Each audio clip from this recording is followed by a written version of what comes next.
PM बनने के बाद पहली बार नरेंद्र मोदी पहुंचे गुजरात। कार्यकर्ताओं ने किया भव्य स्वागत। गुजरात की सीएम के साथ बीजेपी अध्यक्ष अमित शाह रहे मौजूद।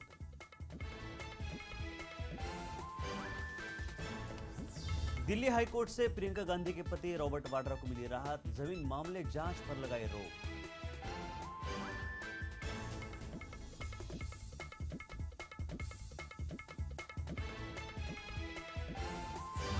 डॉक्टर बाबा साहब को चाहने वालों में खुशी की लहर। लंदन में भीमराव अंबेडकर के घर को खरीदेगी महाराष्ट्र सरकार।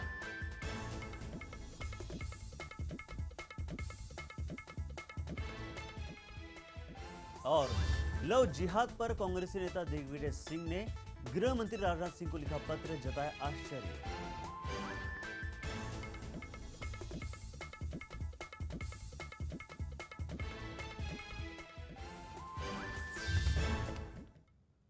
नमस्कार, आप देख रहे हैं लेमन न्यूज में आपके साथ नितिन माधव। कुछ खास खबरों के साथ आज 17 सितंबर है और आज पीएम मोदी का जन्मदिन है। अपने जन्मदिन के एक दिन पहले पीएम नरेंद्र मोदी गुजरात पहुंचे, जहां कार्यकर्ताओं ने उनका भव्य स्वागत किया।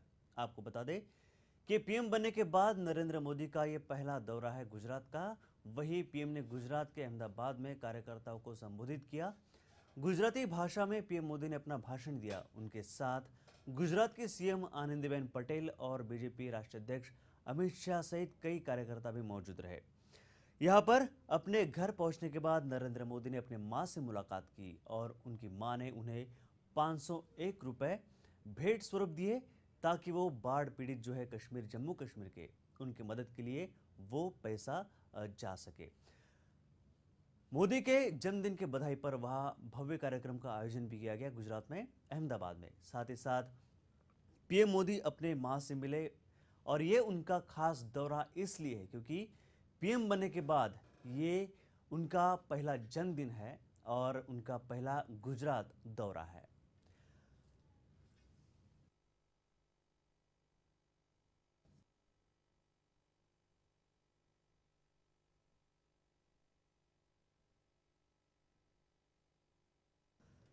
अपने जन्मदिन से एक दिन पहले पीएम नरेंद्र मोदी गुजरात पहुंचे, जहां कार्यकर्ताओं ने उनका भव्य स्वागत किया और उन्हें वहां पीएम बनने के बाद नरेंद्र मोदी का यह पहला गुजरात दौरा है, इसलिए ये खास है।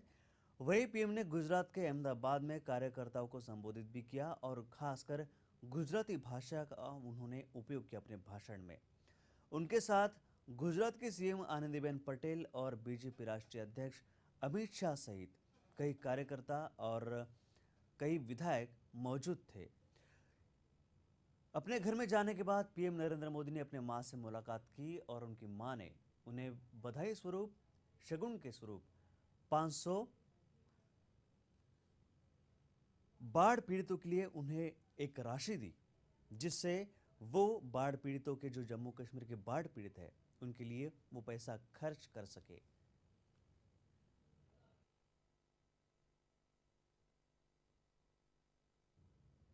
वहीं पीएम नरेंद्र मोदी के जन्मदिन से ठीक पहले भाजपा सरकार में पीएम नरेंद्र मोदी उपचुनाव में हार का तोहफा दिया। लोकसभा के 3 और विधानसभा के 33 सीटों पर उपचुनाव हुए, जहां पर भाजपा सिर्फ 12 विधानसभा और 1 लोकसभा सीट पर ही अपनी जीत दर्ज करा पाई।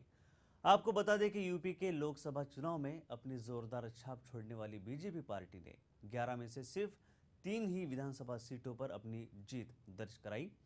वहीं पश्चिम बंगाल बीजेपी के लिए एक अच्छी बात यह भी रही कि पार्टी ने एक विधानसभा सीट के साथ अपना खाता खोला। ले जाना चाहती है और पहले दिन से समाजवादी पार्टी ने कोशिश की है कि विकास और खुशहाली का रास्ता अपनाएं और लगातार उस दिशा में समाजवादी पार्टी ने काम किया है और जनता के बीच में मैं आपको विश्वास दिला सकता हूं कि ये परिणाम आने के बाद समाजवादी पार्टी पूरी जिम्मेदारी से विकास और खुशहाली के रास्ते को आगे बढ़ाने का। चीनी राष्ट्रपति जिनपिंग के गुजरात दौरे के एक दिन पहले ही पीएम नरेंद्र मोदी भारत की कमान संभालने के बाद अहमदाबाद पहुंचे। पहले से बनाए हुए कार्यक्रम के हिसाब से एयरपोर्ट पर उनका भव्य स्वागत किया गया, जिसके बाद वो अहमदाबाद के अदाजन पहुंचे, जहां पर दिग्गज नेता और समर्थकों ने उनका उत्साह के साथ स्वागत किया। साथ ही पीएम मोदी का अभिवादन करने के लिए समारोह भी रखा गया।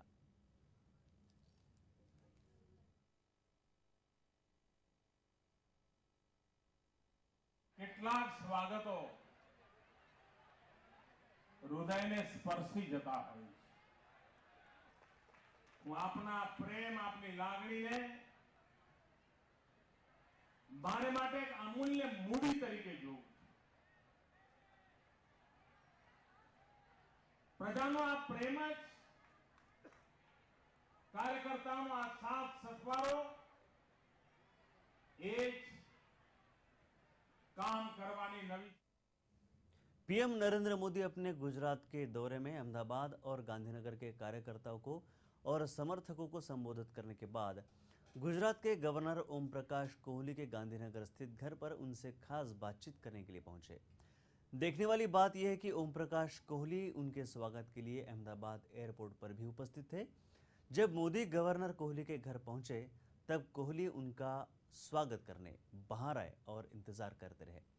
बाद में मोदी और कोहली घर के अंदर गए और सभी मीडिया के सामने उन्होंने बातचीत का दौर शुरू किया।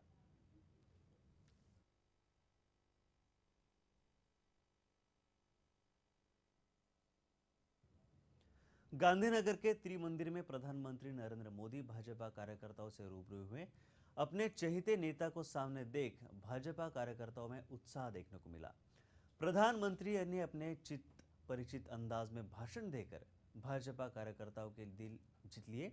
जाहिर है कि गुजरात में हुए उपचुनाव के नतीजे आए, जिसमें 9 विधानसभा सीट में से केवल 3 पर कांग्रेस ने जीत हासिल की। इस लिहाज से राज्य में भाजपा की पकड़ थोड़ी सी जरूर कमजोर हुई है।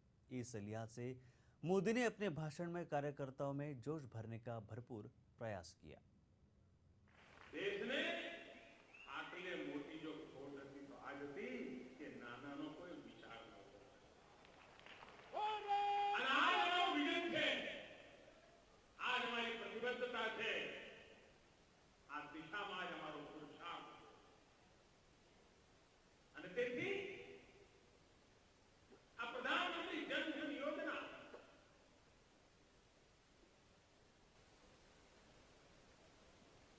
કોઈ કલ્પના કરે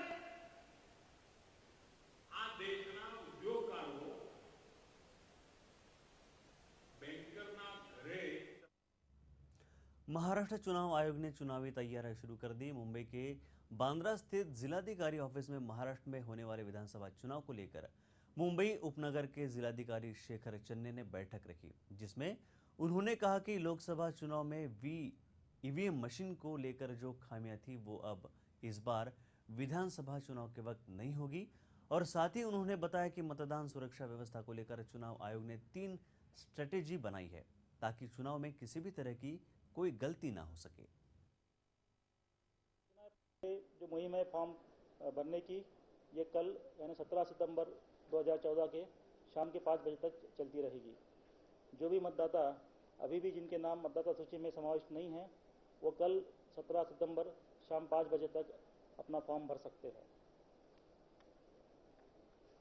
केबल, टेलीविज़न और सोशल मीडिया, इसमें जो जाहिरात उम्मीदवारों को या पॉलिटिकल पार्टी को देनी है, उस जाहिरात को सर्टिफिकेशन के लिए जिला स्तर पर एक media certification and monitoring committee की स्थापना की गई है।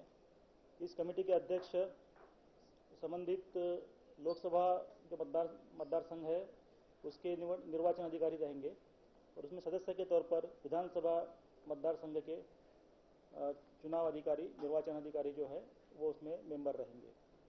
उसके अलावा पेड न्यूज़ के बारे में अगर शिकायतें प्राप्त होती है या पेड न्यूज़ है ऐसा कुछ कंप्लेंट हम तक पहुंचती है तो उसके लिए एक जिला चुनाव अधिकारी की अध्यक्षता में एक समिति नियुक्त की गई है, जिसमें कि मीडिया के भी लोग हैं और संबंधित विधानसभा मतदार संघ के रिटर्निंग ऑफिसर यानी चुनाव निर्वाचन अधिकारी भी उसमें। 9 राज्यों के 3 लोकसभा सीट और 33 विधानसभा सीट पर उपचुनाव हुए और उनका परिणाम क्या रहा, देखते ग्राफिक्स के माध्यम से। 9 राज्यों की 3 लोकसभा और 33 विधानसभा सीटों पर उपचुनाव के नतीजे में मोदी सरकार को झटका लगा है। उपचुनाव के परिणामों से पता लगाया जा सकता है कि किस प्रकार से भाजपा सरकार को लोगों ने नापसंद किया है। आइए जानते हैं ग्राफिक्स के माध्यम से। उत्तर प्रदेश की 11 सीटों पर सपा ने 8 सीटें हासिल की। भाजपा सिर्फ 3 सीट ही जीत पाई।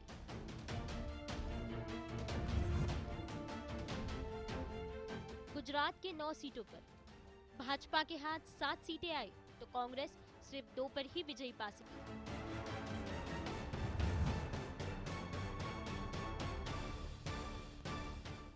राजस्थान की 4 सीटों पर कांग्रेस के हाथ 3 सीटें आई तो भाजपा के हाथ सिर्फ 1 ही सीट आई। पश्चिम बंगाल की 2 सीटों पर टीएमएस को मिली 1 सीट तो भाजपा को भी मिली 1 सीट। असम के 3 सीटों पर एआईयूडीएफ को मिली 3 सीटें। सिक्किम की 1 सीट पर अन्य की हुई जीत। आंध्र प्रदेश की 1 सीट पर टीडीपी की हुई जीत। त्रिपुरा की 1 सीट पर सीपीएम की हुई जीत। वहीं 3 लोकसभा सीटों पर हुए उपचुनाव के नतीजे कुछ इस प्रकार रहे। गुजरात में वडोदरा की 1 सीट पर भाजपा की जीत। उत्तर प्रदेश में मैनपुरी की 1 सीट पर समाजवादी पार्टी की जीत। तेलंगाना में मेंढक की सीट पर टीआरएस की जीत। दिल्ली हाई कोर्ट से प्रियंका गांधी के पति रॉबर्ट वाड्रा को बड़ी राहत मिल गई। कोर्ट ने जमीन मामले की जांच करने की मांग पर रोक लगा दी है। उनके खिलाफ अब सीबीआई जांच नहीं होगी। रॉबर्ट वाड्रा पर सरकारी जमीन सस्ते दामों पर लेकर उन्हें ऊंचे दाम पर बेचने का आरोप लगाया था। इसी मामले में आज कल सुनवाई हुई थी।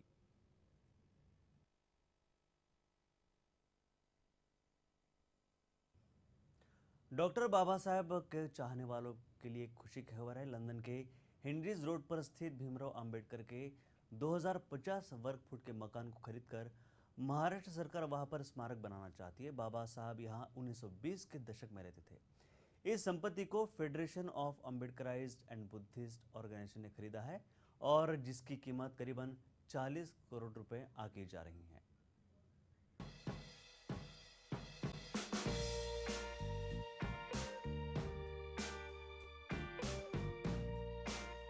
भारतीय संविधान के रचयिता डॉक्टर भीमराव अंबेडकर, इनसे जुड़ी काफी सारी यादें हमारे पास भारत में मौजूद है।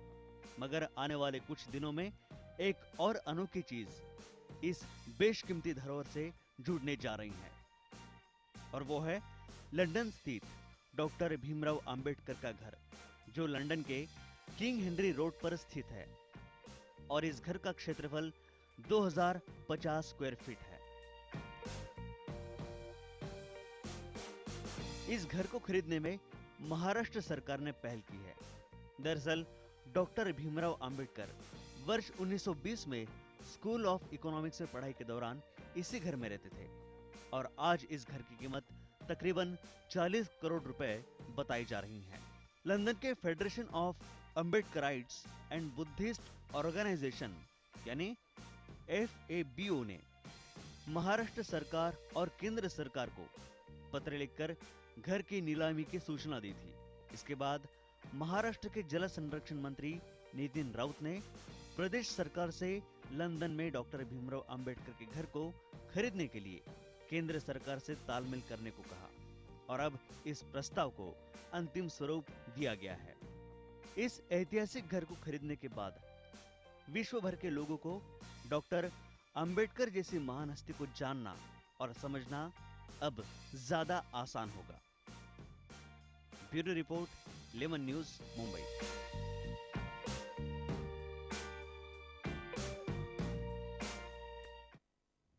महाराष्ट्र में शिवसेना और बीजेपी के गठबंधन को लेकर कई प्रकार की चर्चा चल रही है। वहीं मुंबई में बीजेपी प्रवक्ता माधव भंडारी ने एक प्रेस कॉन्फ्रेंस ली। जब माधव भंडारी से युति के सीट बंटवारे को लेकर चल रही टकराव के बारे में पूछा तो उन्होंने क्या कहा, जानते हैं। तो वेगळ्या पद्धतीने आणू. लोकसंवाद ही पहिली पायरी आहे. विधानसभेतही आम्ही काही ठिकाणी अशा तऱ्हेच्या चर्चा घडवण्याचा तयारी करतो आणि त्याचं स्वरूप कसं असेल हे अजून निश्चित व्हायचं, पण आम्ही नक्की करणार आहोत. अमितभाई शहा 17 आणि 18 तारखेला 17, 18, 19 3 दिवस महाराष्ट्रात आहेत. 17 तारखेचा त्यांचा कार्यक्रम जो आहे तो मुंबईत जायंट इंटरनॅशनल फाउंडर डे हा ज्येष्ठ नागरिक आणि सामाजिक कार्यकर्ते नाना चुडासामा यांच्या पुढाकाराने ठरलेला कार्यक्रम आणि हा कार्यक्रम खूप दिवसांपूर्वी म्हणजे 2-3 आठवड्यापूर्वी निश्चित झालेला कार्यक्रम है. नहीं, इन सारे मुद्दों पर जो टिप्पणी करनी है, कुछ कहना है, वो महाराष्ट्र भाजपा के अध्यक्ष या चुनाव प्रभारियों में से कोई ये आपको करेगा. व्यक्तिगत पातळीवर ही वस्तुस्थिती आहे की उद्धवजींसारख्या कुठल्याही नेत्याबद्दल काही भाष्य करणे तर मी मोठा नाही. मला किती मोठा आहे हे मला माहिती. त्यामुळे मी जे बोलतो ते पक्षाचा प्रवक्ता म्हणून बोलतो. व्यक्तिगत माझं मी काही बोलत नाही. त्यामुळे मला त्याच्यावर काही भाष्य करण्याची आवश्यकता वाटत नाही. मी मगाशी सांगितलं तसं की हे सगळे मुद्दे महायुतीशी जोडलेले मुद्दे आहेत. एखाद्या पक्षाची स्वतःची भूमिका जी काय असेल ती त्या पक्षाची भूमिका आहे. बाकीचे मुद्दे महायुतीशी जोडलेले मुद्दे आहेत आणि महायुतीशी जोडलेल्या कुठल्याही मुद्द्याचं तुम्हाला योग्य आणि अधिकृत उत्तर देण्याचे अधिकार हे प्रदेशाध्यक्षांना. महाराष्ट्र विधानसभा चुनाव से पहले राज्य की राजनीति में कई नए मोड़ आ रहे हैं. सोमवार को 9 निर्दलीय विधायकों ने एनसीपी में प्रवेश कर महाराष्ट्र में राकापा को और मजबूत बनाने की बात कही, जिसमें मानिक सिंह नाइक, रमेश थोरात, विलास लांडे, दिलीप सोपाल, लक्ष्मण जगताप सहित कुल 9 विधायक अजीत दादा पवार की अगुवाई में एनसीपी में शामिल हुए. पेश है खास रिपोर्ट.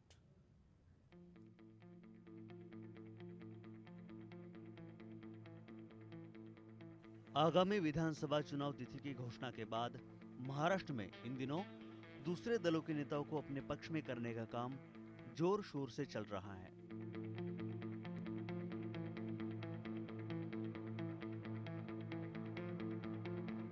जलपूर्ति मंत्री दिलीप सोपल समेत 9 निर्दलीय विधायकों ने सोमवार को राष्ट्रवादी कांग्रेस पार्टी में प्रवेश किया. इन सभी को राज्य के उप मुख्यमंत्री अजित पवार और प्रदेश अध्यक्ष सुनील तटकरे की मौजूदगी में सदस्यता दी गई. एनसीपी ने अन्य दलों के नेताओं को शामिल कर कांग्रेस पर बराबर सीटें देने का दबाव बढ़ा दिया है. लोकसभा में ज्यादा सीट हासिल करने के बाद एनसीपी कांग्रेस से विधानसभा की 228 सीटों में से 144 सीटों की मांग कर रही हैं. एनसीपी तो वैसे चुप बैठने वाली नहीं है. हमारा तो ये कहना है कि उन्होंने 144, हमने 144 और सामने जाएंगे. सेक्युलर वोटों का बंटवारा बिल्कुल होना नहीं चाहिए, ऐसा हमारे सबका कहना है और हमारी वैसी ही कोशिश चालू है. मैंने बताया ना कि हमारा तो कहना ये है कि 144 होना चाहिए. आखिर हमारे नेता दिल्ली के रघुभाई हो, पवार साहब हो, तारिक अनवर जी हो, वो लोग तय करेंगे तो हमें मंजूर है. हमारी लिस्ट अभी भी तैयार है. तो ये एक दफा किसी की पता चलेगा ना कि इतना इतना सीट हर एक पार्टी ने लड़ना है तो हम तुरंत हमारी लिस्ट पब्लिश करेंगे. सदस्यता ग्रहण करने के बाद जलपूर्ति मंत्री दिलीप सोपल ने फोन के जरिए पार्टी में शामिल होने का ऐलान किया. बोला.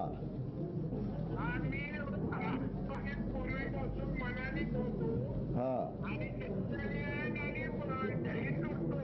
बर जाईल. ठीक आहे. आम्ही अत्यंत आभारी आहे. आपलं मनापासून स्वागत प्रांताध्यक्षांनी केलंय. आम्ही आपला मनापासून आभारी आहे. शामिल होने वाले अन्य विधायक मान सिंह नाइक शिराला से, बालासाहेब पाटील उत्तर कराड से, मकरंद पाटील वाई से, शरद गावित नवपुर से, सुरेश देशमुख वर्धा से और साहेबराव पाटिल अमलनेर से है. ये सभी निर्दलीय विधायक पिछले 5 साल से कांग्रेस एनसीपी की सरकार को समर्थन दे रहे थे. गठबंधित पक्षों का आंतरिक कलह सरेआम खुलकर आने के बाद अब हर पक्ष खुद को मजबूत करने और खुद की अहमियत सिद्ध करने पर आमादा है. Bureau report, lemon news, Mumbai. Solapur में इन दिनों बीजेपी विधायक पंकजा मुंडे की रैली को लेकर सब चर्चा में है।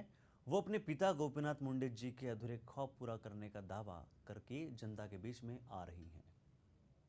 एवढं सोलापूरमध्ये एवढ्या जोरात केल्याबद्दल मी त्यांच्या मनापासून आभार मानते. युवकाला सुद्धा बदल हवाय हे चित्र स्पष्ट झालेलं आहे. तुमच्याच डोळ्यात मला साहेब दिसले आणि म्हणून मराठवाड़ा मुक्ति संग्राम के लिए कई वीरों ने अपनी जान की आहुति दी थी, तो कई जेल में गए।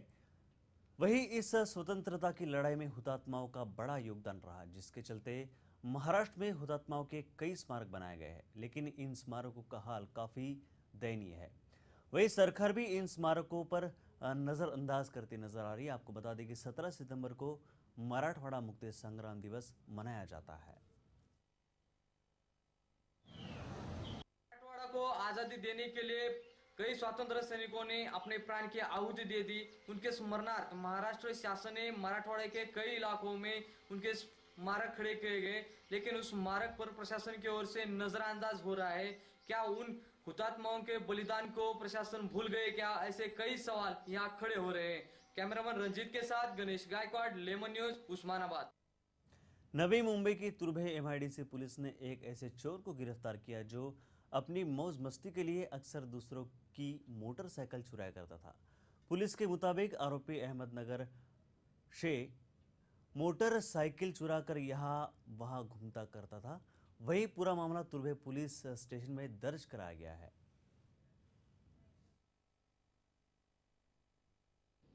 ये मानखुर्द का रहने वाला है। उसने तुर्भे एमआईडीसी की हद्दी में से जो होंडा एक्टिवा चोरी हो गई थी DAKC गेट नंबर 4 से 26/8 को, ये गाड़ी उसने चुराया है। उसके पोजीशन में ये गाड़ी मिली है और उसको ये गाड़ी चोरी के इल्जाम में हमने हिरासत में लिया है। उसकी पुलिस का कपड़ों के व्यापारी राजमल्लू नामक व्यक्ति को व्यापार के बहाने 4 लोगों ने घर के बाहर बुलाया, फिर उसे अगवा कर लिया गया और 5 लाख रुपए की मांग करने लगे। खुद को मुसीबत में देख व्यापारी शोर मचाने लगा, तभी चारों लोगों ने उनका गला दबाकर उनकी हत्या कर दी। वही घर वालों ने गुमशुदगी की रिपोर्ट दर्ज कराई और पुलिस ने छानबीन के बाद आरोपियों को अपनी गिरफ्त में ले लिया।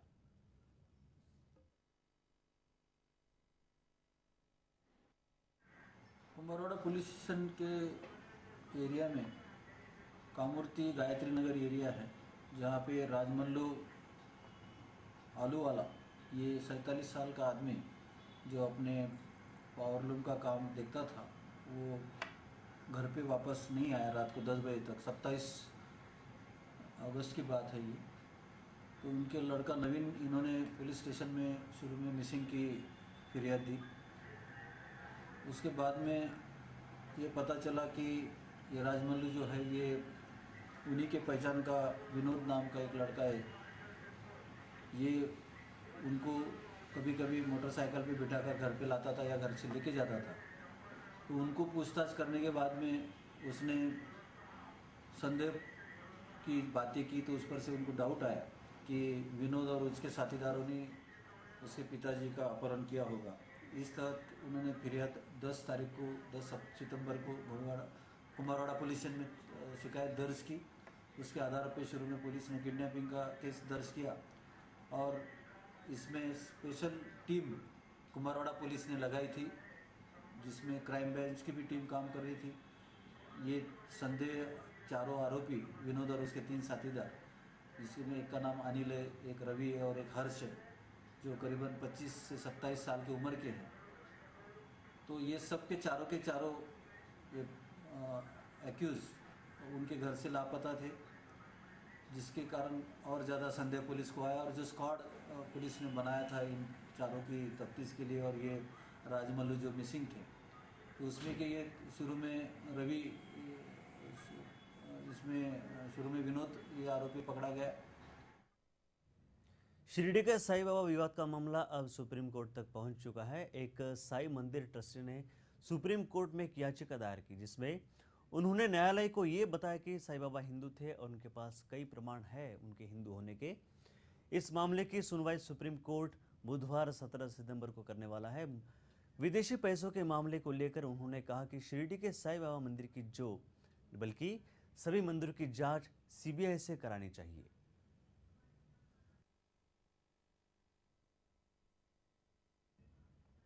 मुंबई के खार इलाके में पत्नी के अवैध संबंध के चलते पति रवि गौड़ा ने अपनी ही पत्नी शांतिबाई की हत्या कर डाली। बताया जा रहा है कि काफी दिनों से रवि गौड़ा शांतिबाई की अवैध संबंध के चलते रवि काफी परेशान था, जिसके बाद रवि ने उन दोनों को बीती रात एक साथ देख लिया। देखते ही रवि ने दोनों पर जानलेवा पथराव करना शुरू किया, जिसके चलते शांतिबाई की जगह पर ही मौत हो गई। सुबह 3 बजे खार स्टेशन के सामने खार रोड पे एक महिला और एक आदमी इंजर्ड हुए हैं। ये खबर मिलने के बाद हमारे पुलिस उधर गए और उधर महिला मृत मिली और एक आदमी इंजर्ड हुआ था, उसको हॉस्पिटल में भेजा गया। Now he is in ICU में है। तो तहकीकात करने के बाद वो महिला के पति ने ही उनको मारा था, ये मालूम पड़ा। उसको भी ताबे में। अब बात करते हैं शिरडी के साईबाबा की, जहां शिरडी के सिंडिकेट बैंक से 1 लाख रुपए चोरी होने की घटना सामने आई। मामला कुछ इस प्रकार का है कि बैंक में 1 लाख रुपए जमा करने गए शिरडी कर्नाटक भवन के होटल मैनेजर ने अपना 1 लाख रुपया कैश काउंटर पर रखा। उसी समय 6-7 लोग बैंक में घुस आए। उन लोगों ने मैनेजर का ध्यान भटका कर उनका जो काउंटर पैसा था वो चोरी कर लिया। अभी सिंडिकेट बैंक में आया, हमें कर्नाटक भवन में काम कर रहा है। इधर 1 लाख रुपया पैसा भरने के लिए मैं बैंक में आया सुबह। वो काउंटर में पैसा रखा है। तो उस टाइम में कोई पीछे लोग आके मेरे को पैसे, तुम्हारा पैसा गिरा है बोल दिया। मैं पीछे घूम के वो पैसे लेने के लिए दे गया। फिर रिटर्न किया, टर्न करने के बाद वो मेरा पैसा चला गया। वो पीछे आदमी था, वो कोई लेके गया। मैं बाहर आया, मुझे नहीं। फिलहाल इस बुलेटिन में बस इतना ही। दीजिए बुलेटिन को इजाजत। नमस्कार।